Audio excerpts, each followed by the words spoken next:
तो क्या हाल है आप सभी की। उम्मीद करते हैं सब बच्चों के बढ़िया होंगे, अपने अपने घर पर मौज काट रहे हैं। तो देखिए चाइना के ऊपर लग चुके हैं बहुत ज़्यादा टैरिफ। और ये ऐसे छोटे मोटे टैरिफ नहीं है कि भाई 10% लगा दिए, 15% लगा दिए ना।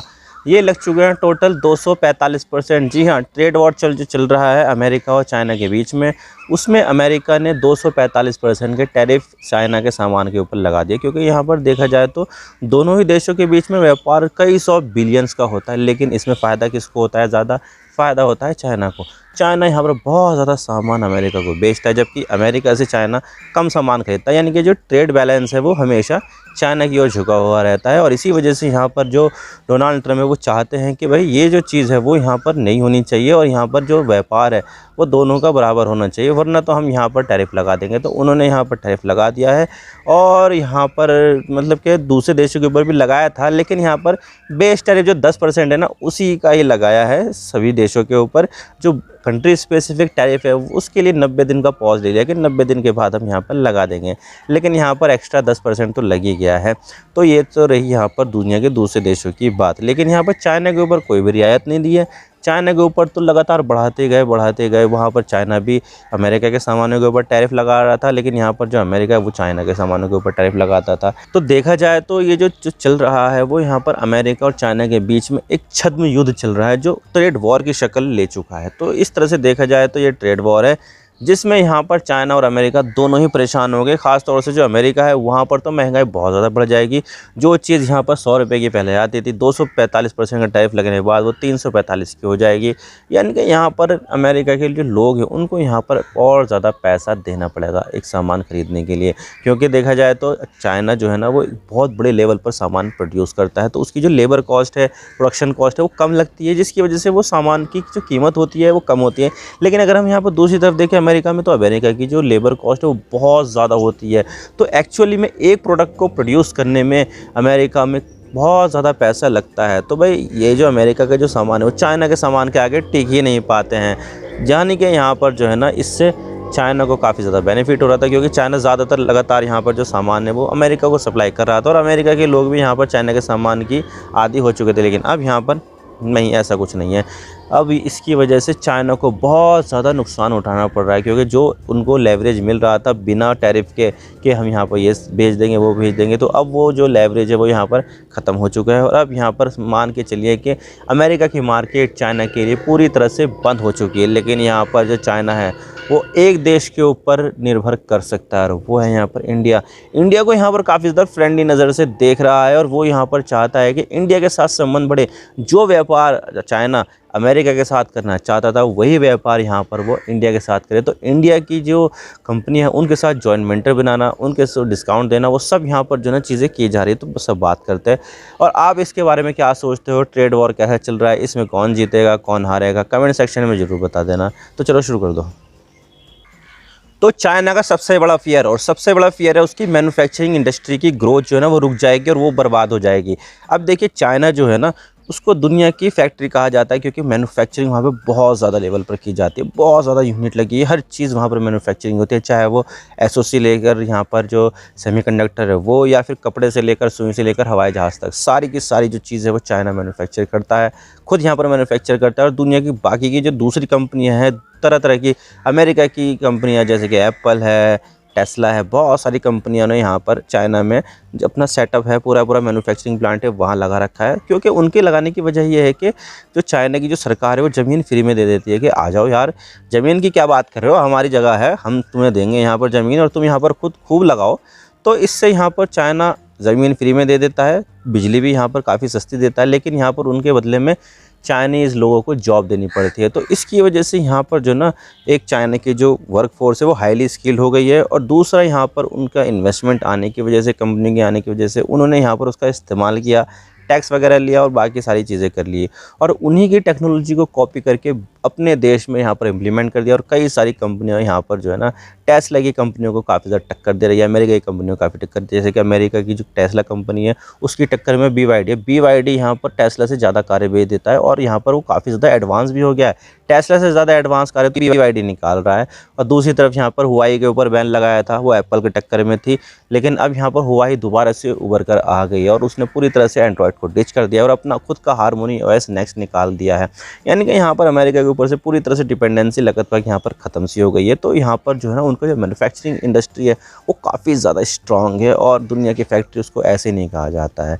लेकिन अब यहाँ पर जो दुनिया की फैक्ट्री जिसको बोला जाता है चाइना, उसके ऊपर खतरा मंडरा रहा है और वो है यहाँ पर अमेरिका के टैरिफ लगने की वजह से। अब देखिए यहाँ पर चाइना से सामान अगर अमेरिका को नहीं जाएगा तो उनकी जो मैन्युफैक्चरिंग यूनिट्स है वो तो ठप पड़ जाएगी और इसकी वजह से यहाँ पर चाइना की जो ग्रोथ है वो यहाँ पर स्टक हो जाएगी और उसको यहाँ पर बहुत ज़्यादा नुकसान उठाना पड़ेगा। तो उनको यहाँ पर जो है ना चलाए रखना बेहद ज़रूरी हो गया है। लेकिन यहाँ पर अगर प्रोडक्शन ज़्यादा होता रहेगा और सामान यहाँ पर बिकेगा नहीं तो कैसे चलेगा ऐसे, इसमें भी तो ग्रोथ नहीं होगी ना। तो उसमें यहाँ पर क्या होगा कि उसको अल्टरनेट मार्केट ढूंढनी पड़ेगी कि क्या हो सकती है, क्या हो सकती है। अच्छा अमेरिका की आबादी 34 करोड़ है, लेकिन अरे इंडिया की आबादी 145 करोड़, यानी कि अमेरिका की आबादी से भी 4 गुना ज़्यादा। तो ऐसे में यहाँ पर चाइना की नज़र में आ गया है इंडिया आ गया उसकी नज़र में और इंडिया को यहाँ पर लुभाने की कोशिश बहुत ज़्यादा की जा रही है। और यहाँ पर इसी का ही असर है, चाइना इंडिया के आगे झुक गया है कि यहाँ पर चाइनीज़ कंपनियाँ अब इंडिया में जॉइंट वेंचर के लिए तैयार हो गई, जो पहले यहाँ पर तैयार नहीं थी। पहले तो यहाँ पर उनकी डिमांड ये थी कि भाई हम यहाँ पर मेजॉरिटी स्टेक्स लेंगे, लेकिन अब यहाँ पर माइनॉरिटी स्टेक्स में भी तैयार हो गई। यानी कि यहाँ पर जो चाइनीज़ कंपनी जैसे कि हायर कंपनी काफ़ी ज़्यादा बड़ी कंपनी है, वो फ्रिज से लेकर वॉशिंग मशीन तक बनाती है, टीवी तक बनाती है। तो हायर कंपनी जो है कंज्यूमर इलेक्ट्रॉनिक्स की काफ़ी बड़ी कंपनी है और वो यहाँ पर चाहती है कि हमें यहाँ पर जो है ना कई सारे काम में हाथ आजमाएं। लेकिन यहाँ पर मसला आ रहा था कि इंडिया की गवर्नमेंट यहाँ पर उनको मेजॉरिटी स्टेक किसी भी जॉइंट वेंचर में नहीं दे रही, मतलब एक परमिशन नहीं दे रही थी। लेकिन ये जो कंपनियां थी हायर है और शंघाई हाईली है, वो ये चाहती थी कि हम कोई सा भी कारोबार करें तो उसमें यहाँ पर 50% से ज़्यादा जो स्टेक्स है वो हमारे पास रहे। लेकिन सरकार ऐसा करने नहीं दे रही थी क्योंकि यहाँ पर सारा का सारा जो डिसीजन मेकिंग था वो सारा का सारा चाइनीज़ कंपनियों के हाथ में हो जाता और ये चीज़ यहाँ पर बिल्कुल भी सही नहीं होती। तो यहाँ पर ऐसा नहीं करने दे रही थी सरकार। लेकिन अब यहाँ पर ये कंपनियाँ मान गई है माइनॉरिटी स्टेक के लिए, यानी कि यहाँ पर पहले जो ना अनुकूल कर रही थी कि हम यहाँ पर नहीं 50% से कम नहीं लेंगे हम यहाँ पर, लेकिन अब यहाँ पर माइनॉरिटी स्टेक में मान गई है। और अब यहाँ पर जो है ना उनको लगने लगा था भाई पहले से ही कि अब अमेरिका के साथ तो काम करना मुश्किल हो जाएगा, हमें कारोबार तो कहीं ना कहीं करना है। अमेरिका एक बड़ी मार्केट हमारे हाथ से छूट गया, कहीं इंडिया ना छूट जाए। तो उन्होंने यहाँ पर माइनॉरिटी स्टेक के लिए भी अब हामी भर दी है। और इसके अलावा यहाँ पर इलेक्ट्रॉनिक्स गुड्स थे उसके ऊपर भी यहाँ पर डिस्काउंट ऑफ़र करना शुरू कर दिया है। जो इलेक्ट्रॉनिक्स गुड्स है जो आईटी इंडस्ट्री में भी काम आती है, जैसे कि डिस्प्ले है, बहुत सारी दूसरी चीज़ें जो आम आती है, तो इन चीज़ों में भी चाइना ने 5% तक का डिस्काउंट ऑफ़र कर दिया। और ये बहुत ज़्यादा है क्योंकि बल्क में जो सामान होता है ना वो एक कमोडिटी की तरह ही होता है, उस पर थिन मार्जिन होता है, बहुत ज़्यादा कम मार्जिन होता है। मतलब ये समझ के चलिए कि 4-5% ही मार्जिन होता है। लेकिन यहाँ पर चाइना अगर ये 5% का डिस्काउंट भी ऑफ़र कर रहा है तो अपने आप में काफ़ी ज़्यादा बड़ी बात है। और ये चीज़ से यहाँ पर हो सकता है कि इंडिया में इलेक्ट्रॉनिक्स आइटम्स की जो प्राइस है वो यहाँ पर गिर जाए। तो देखिए यहाँ पर जो चाइना है वो कुछ भी करने के लिए तैयार है। इंडिया अगर कहेगा ना कि यहाँ पर जा तो चाइना वहाँ पर भी जाएगा, और इंडिया कहेगा कि भाई ऐसा कर तो चाइना को ऐसा करना पड़ेगा। यानी कि यहाँ पर जो है ना झुक के रहना पड़ेगा चाइना को इंडिया के आगे। तो यही होता है भाई ग्लोबल ट्रेड में कि जब यहाँ पर एक मार्केट से हाथ धो बैठे जो उनकी सबसे बड़ी मार्केट है, तो उसके लिए तो भाई यहाँ पर जो है ना पैर पड़ने पड़ते हैं दूसरों के सामने। और यहाँ पर चाइना यही कर रहा है, अब इंडिया के पैर पड़ रहा है वो। लेकिन यहाँ पर हमें इंडिया की जो मार्केट है उसको भी प्रोटेक्ट करना होगा, क्योंकि देखिए यहाँ पर अगर चाइना इतने ज़्यादा गुड्स बनाएगा तो उसको तो ऐसे ही औने पौने दाम पर यहाँ पर किसी ना किसी देश को यहाँ पर बेचेगा ही। और इसकी वजह से यहाँ पर जो डोमेस्टिक इंडस्ट्री है वो यहाँ पर तबाह हो जाएगी। जैसे कि यहाँ पर जो चाइना की जो स्टील इंडस्ट्री है वो काफ़ी ज़्यादा सस्ते में स्टील बना देती है, लेकिन अब यहाँ पर जो स्टील है वो अमेरिका जाएगा नहीं तो कहाँ जाएगा? उसके पास तो बहुत ज़्यादा स्टील का स्टॉक है, बहुत ज़्यादा इन्वेंट्री है, तो कहाँ जाएगा? तो ऐसा करेगा कि भाई जो देश है जिनमें यहाँ पर कंस्ट्रक्शन ज़्यादा चलता है, जैसे कि इंडिया है, इंडिया में बहुत ज़्यादा कंस्ट्रक्शन चलता है, तो इंडिया में यहाँ पर वो डंप करना शुरू कर देगा। और इससे जो इंडिया की जो स्टील कंपनी है उनको यहाँ पर काफ़ी ज़्यादा परेशानी आ जाएगी। और यहाँ पर उनके लिए समझ लीजिए कि एक डेथ की तरह ही होगा कि अगर यहाँ पर चाइना ने स्टील डंप करना शुरू कर दिया, क्योंकि इंडिया की जो प्राइसिंग होगी वो चाइना से तो काफ़ी ज़्यादा ही होगी, क्योंकि चाइना में जो है ना ये कमोडिटी की तरह है और यहाँ पर बहुत ज़्यादा जो है ना बड़े लेवल पर इनका प्रोडक्शन होता है, तो इनकी जो कॉस्ट होती है वो भी कम रहती है।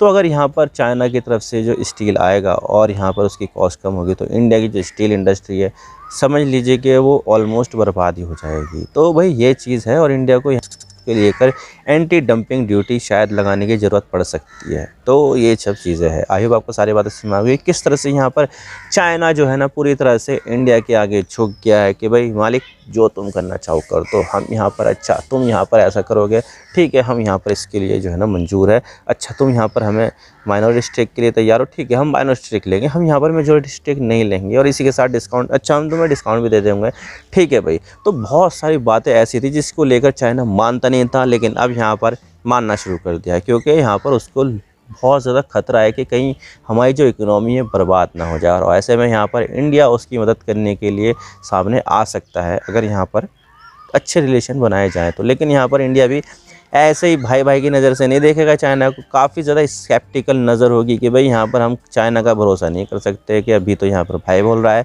बाद में यहाँ पर वो क्या कर दे कुछ नहीं पता है। मैं तो बस इतना कहना चाहता हूँ, और वीडियो थोड़ा सा ही पसंद आए लाइक जरूर कर देना, और चैनल पर नया हो तो चैनल को सब्सक्राइब जरूर कर देना। आपकी एक सब्सक्रिप्शन से हमारे कंटेंट बनाने की मोटिवेशन मिलती है। Thank you for watching. I really appreciate your precious time. God bless you all. Now signing off.